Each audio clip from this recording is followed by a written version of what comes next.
Hi, I'm CJ Grebb. I'm the project art director for the Elder Scrolls Online. And I'm Rich Lambert, and I'm the creative director on Elder Scrolls Online. And we're here today to answer some community questions.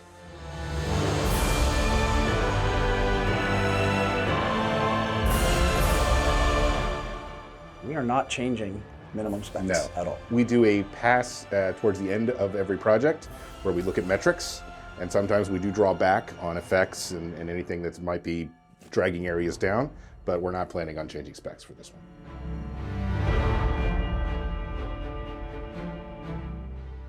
I think the best way to answer that is just wait and see.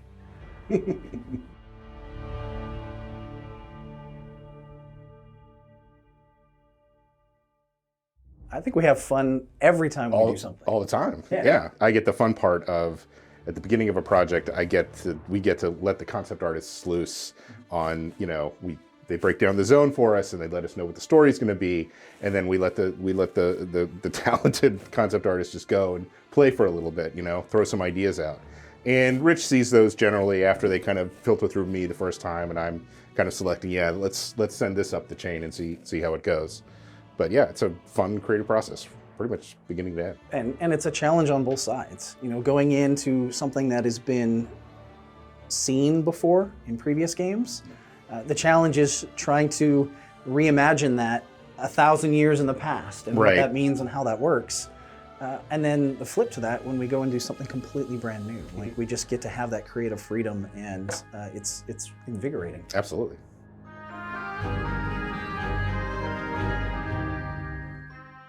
Go ahead.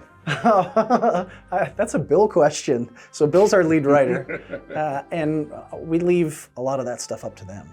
As long as it fits within the lore and doesn't kind of come across as crude or offensive, we just let the team do what they want and have fun with it. As to favorite fish name, I don't know that I have a favorite fish name. I don't have one. Yeah.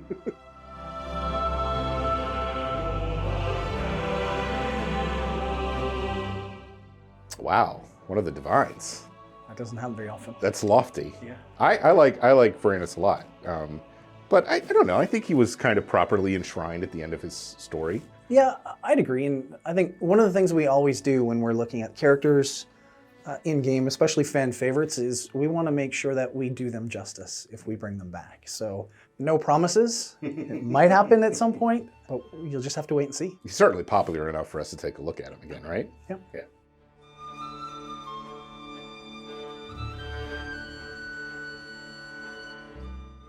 Well, I mean, the Hushed are essentially mortals that have spent too long in Apocrypha and have essentially been driven feral and mad. And partook of information and reading of information that really wasn't meant for mortal eyes, right? They're kind of in that kind of no man's land, so to speak, of sentient but not really in control of their faculties. So they're a lot more feral than anything else. The housing slot question. You go ahead. I'm not touching this one. So we know that that's a pain point in the community, right? Like everybody wants more slots, but it's a performance issue. We take very great care in ensuring that players can always log into their homes. If we didn't do that and we allowed the cap to go higher than what it is now, there will be times when players just simply can't log in to their home because it will crash. So that's why there's limits there. Unfortunate limits. Yeah, we are actively looking at trying to find ways to improve that and increase that limit, but they're there for a reason. It's not because we're jerks.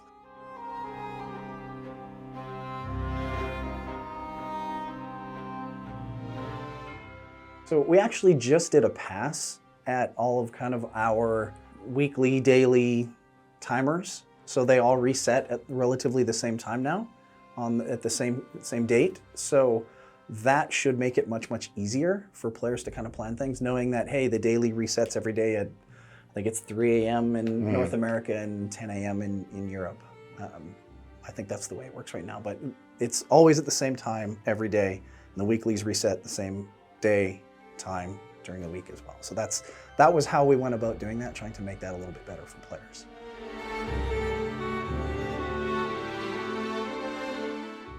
So that's a tough one, because one of the reasons we don't have that right now is because players start to gatekeep, and we don't want that at all in our game. ESO is a game that should be played by everybody and can be played by everybody, and there's no right way to play it. So as soon as we start implementing that kind of feature and functionality in there, players start to tell other players they can't play.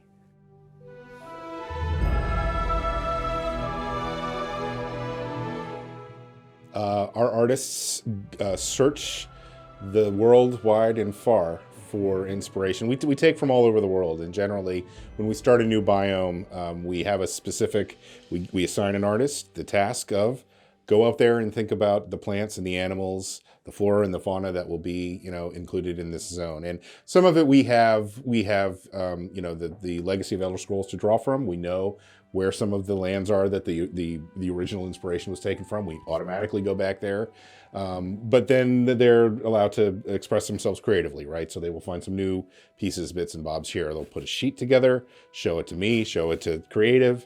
We all agree, yes, that looks like a good direction, go.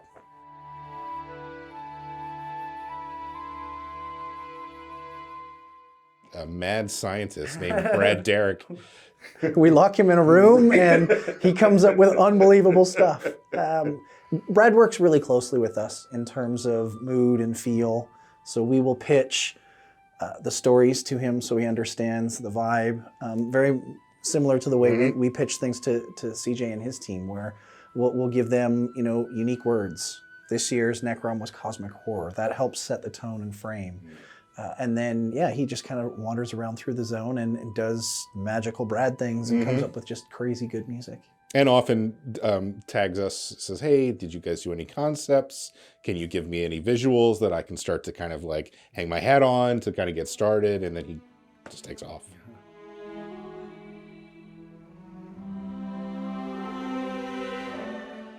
It certainly gets more difficult. Sure, there's plenty of lands left in Tamriel. I think we've got lots of places to go. We do, and we have Oblivion as well, which is a never-ending source of material. But it certainly does get harder because you have to remember what you did. We're going on 9 years now, so, can you remember what we did in the base game off the top of your head? No. So it's definitely difficult.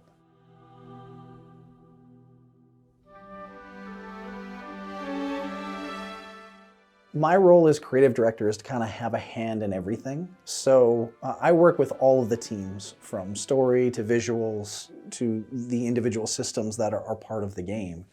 And so I work with all of those teams. So if I have questions about something, I will ask. If I feel like we're either missing something or we need something else, I will ask.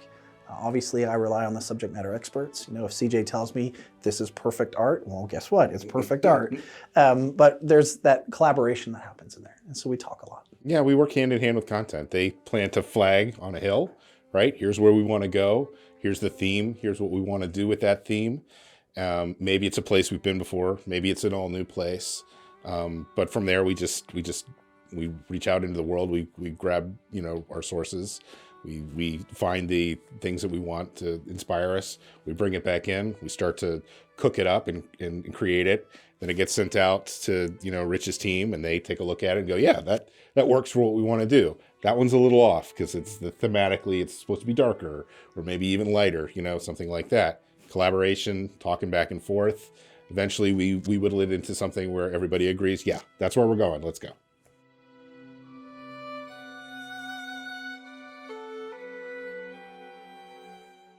Sure. It's a collaboration completely. We depend on content to give us the story, right? That's their job, right? They come up with the overarching themes, the places we're going to go, things we're going to see. But we certainly are open to give our input if we think that a particular location or a particular biome could really use a visual turn one way or the other, or turn up the knob a little bit, so to speak. And that's just about talking to each other and saying, hey, here's an idea. How would this work? And sometimes yes, sometimes no. Yeah, and the art team storyboards a lot of stuff for us as well, especially throughout the main story, where because they think visually, we generally think words. they can translate a lot of those words into pictures really, really easy. And so the storyboarding sections really help bring out a lot of those visuals. And a lot of that visual storytelling comes from the art team. We use those words a lot, narrative, storytelling, when we're creating what's the story we're telling? What's the narrative? Like, are we telling the story appropriately, purely through the visuals? Because we know they're going to come in, with the script and the acting and the actual sequences that are going to happen. But we're thinking about that same story just in terms of like how it's initially going to look. Like when you walk into the room, is the story being told?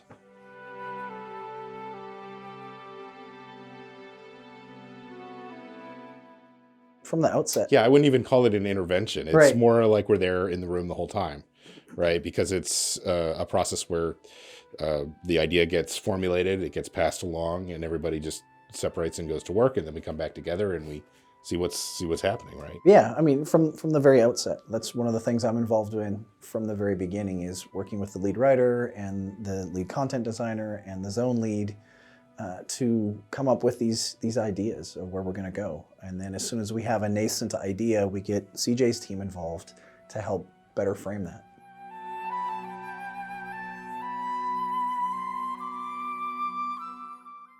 It's been a long time since I actually scripted a quest or wrote a character, but yeah, I'm actively involved in all of that. I do regular daily reviews of anything that's ready. Sometimes it's just on paper, sometimes it's actually in engine, and then every step of the way. And my focus really, like the team knows what they're doing and understands how to build quests. We've been doing it a long time. My job is to really make sure that they're telling the stories. A lot of traps that designers get into sometimes is they know the story so well, they forget to tell all the important bits. And so I drag that out of the team when they're kind of going through in those reviews, because I don't have the story in my head as well as the designers do. We're not involved in the writing of anything, but we do throw ideas out there every once in a while. Either actually in a meeting just saying, hey, wouldn't it be cool if X or Y or Z happened? And it sometimes can get into the game.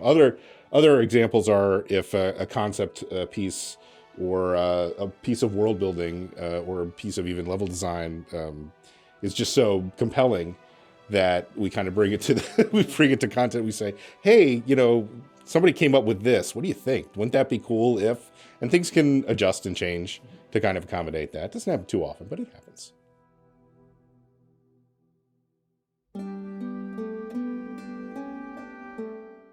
Creating cohesion. Yeah. Very different.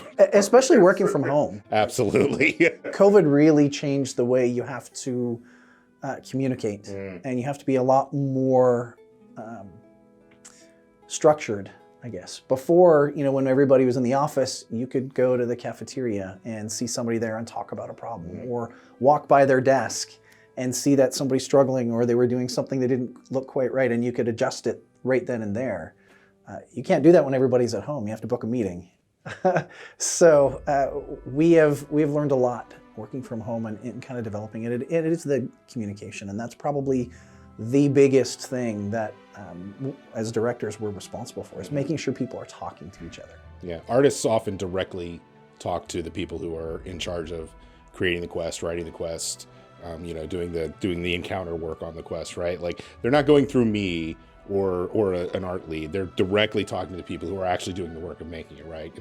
And we encourage that, because that direct kind of communication just makes things quicker and more efficient and better. Usually better. Yeah.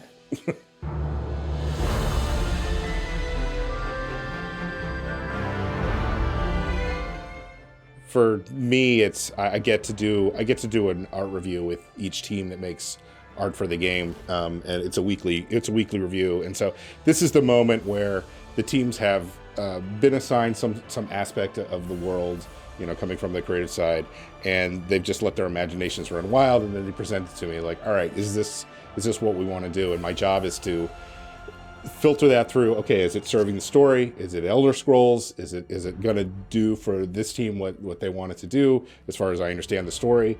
And then I just kind of get to apply that filter. Yeah, it mostly did it. Maybe a change here or there, and then we get to push it out into the game. And it's just the moment where you get to be a part of the creative process, and you get to see other people's creativity being injected into the greatest game of all time, right? So, so that's the best part of my week. The best part of my job is that every day is different. There's always something new. It's either some fire that needs to get fought, or some problem that needs to get solved, or I get to review some cool new piece of content or system or whatnot. So I love that aspect. I love being challenged. That is absolutely what running a live game is just putting fires out and solving the next problem. And we have to solve impossible problems every day.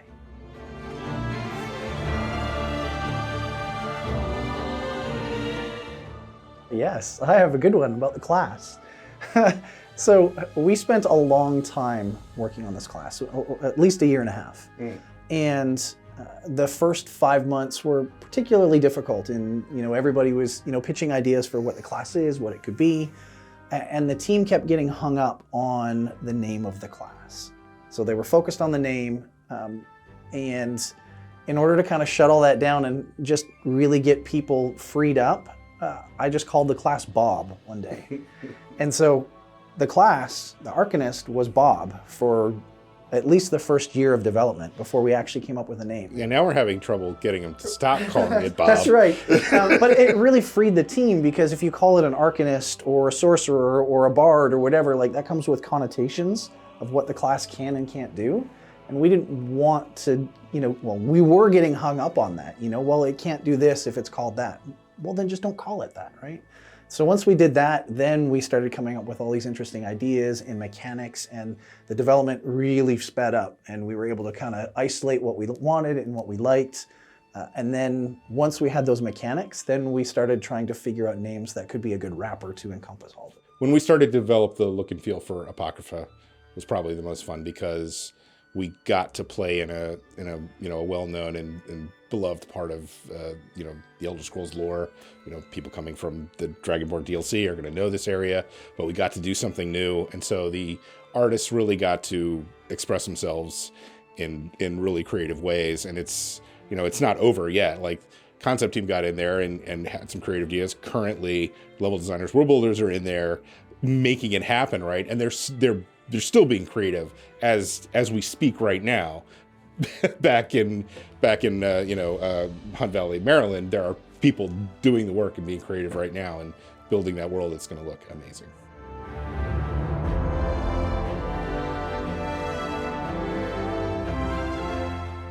A mud crab versus a tome shell. I mean, I would have to lend the nod towards the tome shell. I mean, a magic Daedric hermit crab, like that to me seems like they're gonna win every time.